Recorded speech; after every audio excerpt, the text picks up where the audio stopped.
Every year, thousands of students across the country begin their flight training.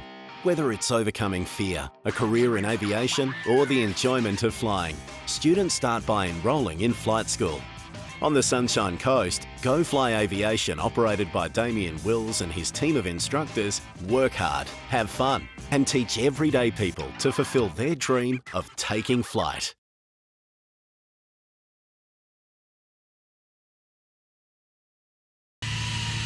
Stephen and Ruth are in the USA for a couple of film festivals and have taken the opportunity to connect with the USA division of the Airplane Factory.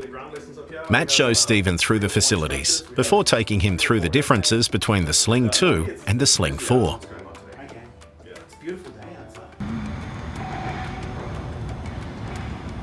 That we use on the fixed pitch ones, but it's got this electric constant speed prop, which is really that in combination with the turbo is what makes this airplane what it is. Because you know, obviously 100 horsepower with 4 people is not enough normally. No.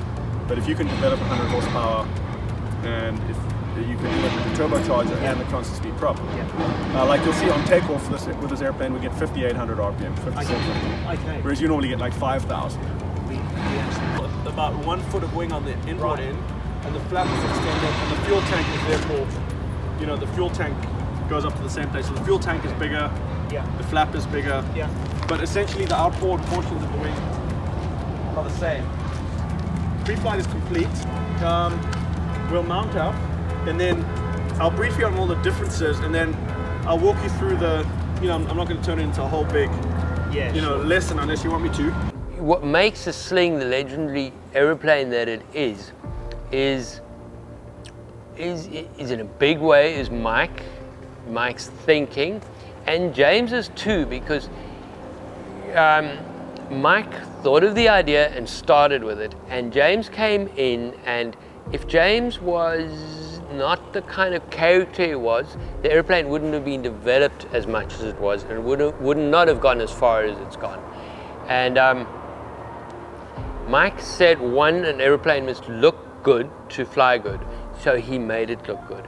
And then in the development of it, he never had any compromise.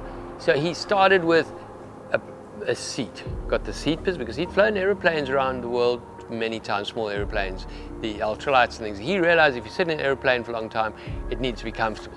So you'll see one of the unique things on the Sling, the seat is tilted, the bottom is tilted a little bit, so it gives you a very comfortable seating position, which is why we could do the trips we did. So he started with the seat, then he put the biggest person on the seat, and he built a cockpit around him. Once he had that, he took the engine that he wanted to use, and then the basic lines he had, and he married the two to make an airplane that was spacious, practical, and looked pretty. And then he chose a wing which was, and now beyond comfort and ergonomics, was now mainly the safety aspect. So he very instinctively and with a lot of effort and thought got the right wing platform. He chose the right airfoil with help and input from aviation experts that worked with him, but he hit it on the numbers to get the right airfoil. So he had a pretty airplane and the right airfoil, and all his passion putting into that. He didn't make an airplane that was easy to make. He made an airplane that flew good, looked good, and did all the effort to make it work good. Sling 1 Romeo Whiskey on flight, runway 29 right, cleared for takeoff. Say direction of flight again. Cleared for takeoff, 29 right, 1 Romeo Whiskey on flight. We're 270, a right-hand 270 departure, southbound. 1 Romeo Whiskey on flight, right 270 approved. Roger, 1 Romeo Whiskey in flight. Okay. 7 Juliet, SoCal wants me to ask you if you can take an early left great, so we can just line up on the right side of the runway, and you can keep it rolling. And that's number 7 Juliet. 7 Juliet, roger, I have your request, stand by. And now that we lined up, you can slowly advance to full power.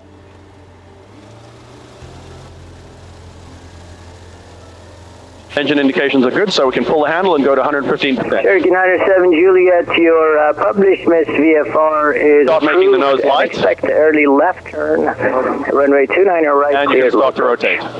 And rotate. Low approach, 907 Juliet, thank you. And pitch down for about 80. Nice job.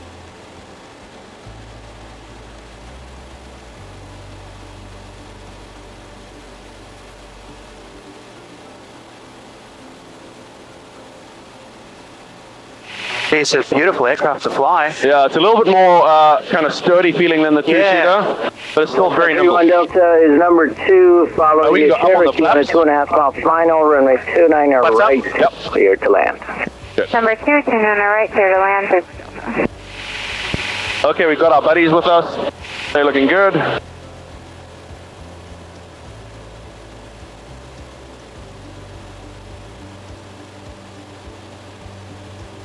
Okay, let's start making a slow right-hand turn. Clear my left, center, above, right, and behind. Good.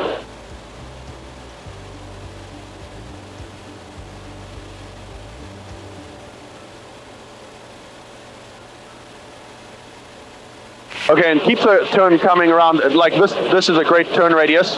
Let's keep it coming around until we... Flying Romeo Whiskey and flight pass behind a Cherokee on a 1 mile final for your southbound turn. Roger, we'll widen out to pass behind the Cherokee. 1 Romeo Whiskey in flight. Okay, so he wants us to go all the way around the back side of the airport, so just keep flying around the airport. We'll fly kind of around the approach end of that runway there. Now look how bad the visibility is for seeing the city. Kind of a pity.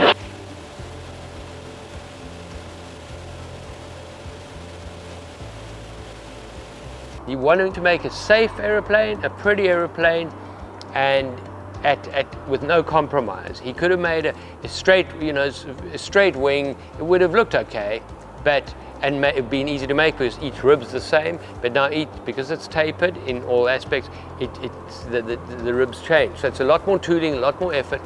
But it is the airfoil design, the use of a proven engine, and that passion that made that all happen. Catalina traffic, a pair of low-wing slings is inbound from the north, about 6 miles out to join right traffic for 22 Catalina.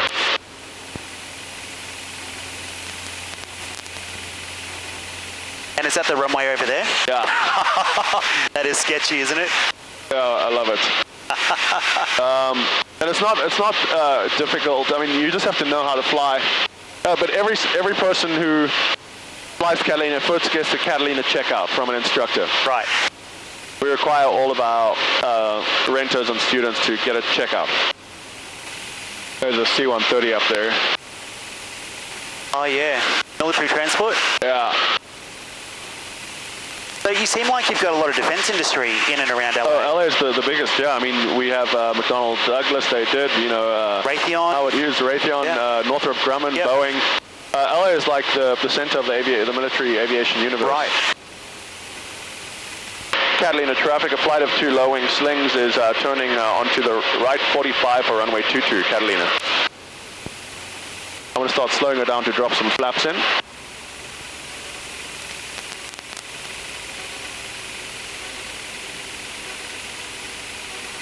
I'm just going to go full flaps. Catalina traffic, flight of 2 low-wing slings is turning base, runway 22, Catalina. We approach a little faster than the 2-seater.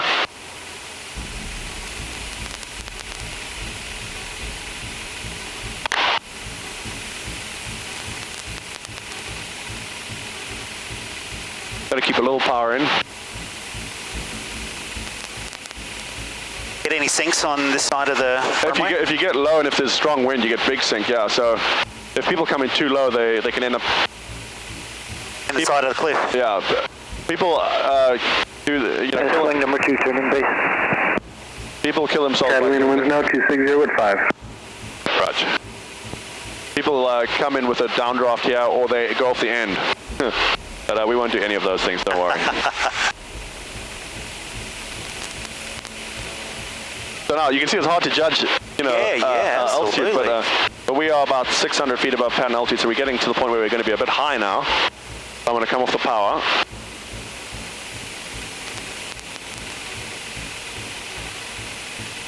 Look at that, it's an aircraft carrier. Yeah.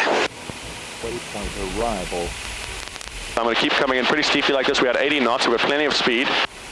And I think our altitude is perfect. Yeah, it's perfect. 22 turning final 22. The runway's a little bit bumpy.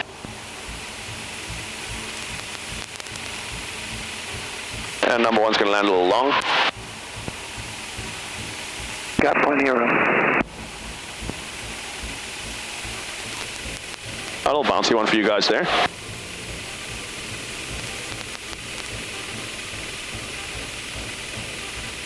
All right, she's a bit of a bouncy. Wow. Having landed at Catalina Island, they take the opportunity to enjoy a traditional Catalina burger and fries at the airport in the sky.